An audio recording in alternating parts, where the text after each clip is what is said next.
친구들 안녕. 이 시간 잠자는 숲속의 공주 책을 가지고 왔어요.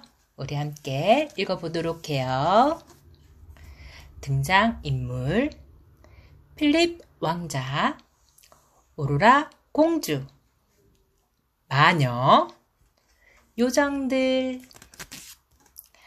옛날 어느 왕국에 스테판 왕과 왕비가 살고 있었어요. 스테판 왕은 오로라 공주가 태어나자 큰 잔치를 열었어요. 그리고 이웃나라 왕과 그의 아들 필립 왕자도 초대했어요.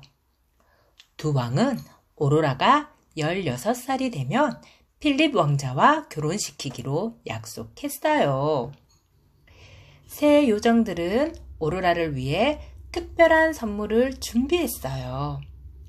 첫 번째 요정이 요술봉을 흔들며 말했어요. 공주님께 아름다움을 드려요. 이어서 두 번째 요정도 말했어요. 공주님께 고운 목소리를 드려요. 마지막 요정이 선물을 주려 할 때였어요. 갑자기 우르르 번쩍 천둥번개가 치더니 못된 마녀가 나타났어요. 잔치에 초대받지 못해 화가 난 마녀가 스테판 왕을 노려보며 소리쳤어요. 오로라 공주는 16번째 생일날 물레가락에 손을 찔려 죽을 것이다. 마녀는 무서운 저주를 내리고 연기 속으로 사라졌어요. 스테판 왕과 왕비는 슬픔에 잠겼어요. 그때 마지막 요정이 앞으로 나서며 말했어요. 아직 제 선물이 남았잖아요. 공주님은 물레가락에 찔려도 죽지 않을 거예요. 대신 깊은 잠이 들어 진정한 사랑의 입맞춤을 받으면 깨어날 거예요. 그래도 스테판 왕은 마녀의 저주가 두려웠어요. 여봐라, 나라 안에 물레를 모두 불태워라. 스테판 왕은 오로라가 물레가락에 찔리지 않게 물레를 모두 없앴어요. 그런 다음 오로라를 새 요정에게 맡겼어요. 오로라는 16살이 될 때까지 공주인 신분을 감춘 채 숲속 오두막집에서 요정들과 살게 되었어요. 세월이 흘러 오로라는 밝고 아름다운 아가씨로 자랐어요. 한편 마녀는 까마귀에게 오로라를 찾으라고 명령했어요. 오로라의 16번째 생일이 점점 다가오고 있었거든요. 드디어 오로라의 16번째 생일이 되었어요. 오로라, 딸기 좀 따다 주겠니? 요정들은 오로라를 잠시 밖으로 내보내고 깜짝 생일 파티를 준비했어요. 아무것도 모르는 오로라는 딸기를 따면서 멋진 왕자와 사랑에 빠지는 노래를 불렀어요. 숲속 동물 친구들은 주워온 망토와 모자, 장화를 가지고 왕자 흉내를 냈어요. 그 모습을 보며 오로라는 까르르르 웃음을 터뜨렸어요. 동물 친구들이 주워온 것은 필립 왕자의 것이었어요. 필립 왕자는 잃어버린 물건을 찾으러 다니다가 오로라와 마주쳤어요. 오로라와 필립 왕자는 처음 본 순간 사랑에 빠졌어요. 요정들은 오로라의 생일 파티를 준비하느라 바빴어요. 하지만 케이크도 드레스도 마음처럼 되지 않았어요. 마법을 써야지 안 되겠어.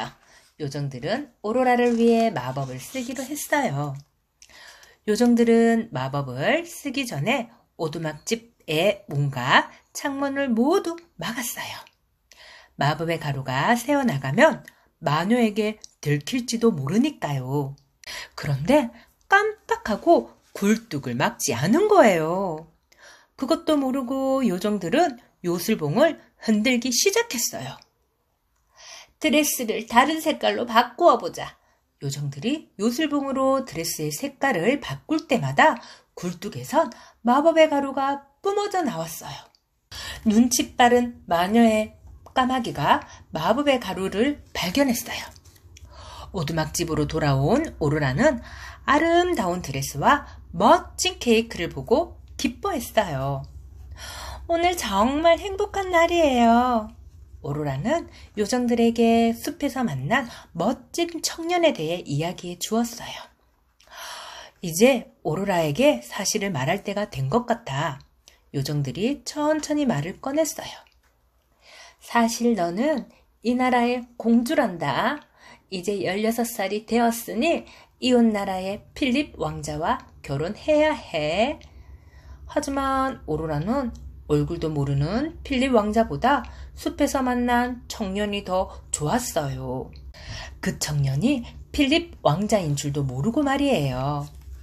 굴뚝 위에서 모든 이야기를 엿들은 까마귀는 재빨리 마녀에게 날아갔어요.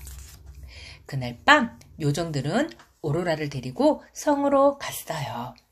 오로라는 넓은 성의 이곳저곳을 둘러보았어요. 그때 높은 탑에서 이상한 빛이 어른거렸어요. 저게 대체 뭘까? 오로라는 빛을 따라 올라갔어요. 탑에서는 마녀가 오로라를 기다리고 있었어요. 공주님, 이리 와서 물레를 한번 돌려보시겠어요? 오로라는 처음 보는 물레가 무척 신기했어요. 오로라가 물레에 손을 뻗는 순간 뾰족한 물레가락에 찔리고 말았어요. 오로라는 풀썩 쓰러져 깊은 잠에 빠져들었어요. 잠시 후 요정들은 물레 옆에 쓰러져 있는 오로라를 발견했어요. 요정들은 재빨리 마법의 가루를 뿌려 성 전체를 잠들게 했어요. 오로라가 깨어나려면 사랑하는 사람의 입맞춤을 받아야 해. 숲에서 만났다는 그 청년을 찾아서 데려오자. 요정들은 서둘러 청년을 찾기 위해 날아갔어요. 하지만 이미 늦었어요. 오로라를 만나러 오두막집에 찾아간 필립 왕자가 마녀에게 붙잡히고 만 거예요. 마녀는 필립 왕자를 지하 감옥에 가두었어요. 요정들은 마녀의 성으로 몰래 들어갔어요. 지하 감옥에서 필립 왕자를 발견한 요정들이 소리쳤어요. 오로라가 사랑하는 사람이 바로 필립 왕자였어. 요정들은 필립 왕자에게 마법 방패와 마법 칼을 만들어 주었어요. 꼭 마녀를 물리치고 오로라 공주를 구해주세요. 마녀는 오로라가 있는 성 주변을 가시덤불로 에워쌌어요. 하지만 필립 왕자에겐 마법 칼이 있어 가시덤불을 해치고 들어갈 수 있었어요. 마녀는 크고 무시무시한 괴물로 변신했어요. 그러고는 뜨거운 불을 뿜으며 필립 왕자를 공격했어요. 필립 왕자는 마법 방패로 불을 막아냈어요. 그리고 마법 칼을 힘껏 던져 괴물의 가슴에 꽂았어요. 괴물은 커다란 비명소리와 함께 바닥에 쓰러졌어요. 필립 왕자가 결국 못된 마녀를 물리친 거예요. 필립 왕자는 오로라가 있는 탑으로 달려갔어요. 그리고 잠든 오로라에게 살며시 입을 맞추었어요. 그러자 오로라가 천천히 눈을 떴어요. 마지막 요정의 선물이 오로라를 구한 거예요. 성 안의 사람들도 하나 둘씩 깨어나기 시작했어요. 스테판 왕과 왕비는 오로라를 반갑게 맞아주었어요. 며칠 뒤 성에선 오로라와 필립 왕자의 결혼식이 열렸어요. 그런데 오로라의 드레스가 파란색에서 분홍색으로 다시 분홍색에서 파란색으로 자꾸 변했어요. 오로라에게 딱 맞는 색깔을 결정하지 못한 요정들이 계속 색깔을 바꾸었거든요. 두 나라의 왕은 사랑스러운 신랑 신부의 모습을 흐뭇하게 바라보았어요. 그 후로 오로라와 필립 왕자는 오랫동안 서로 사랑하며 행복하게 살았답니다. 끝! 친구들 재밌었어요. 다음 시간에 만나요. 안녕!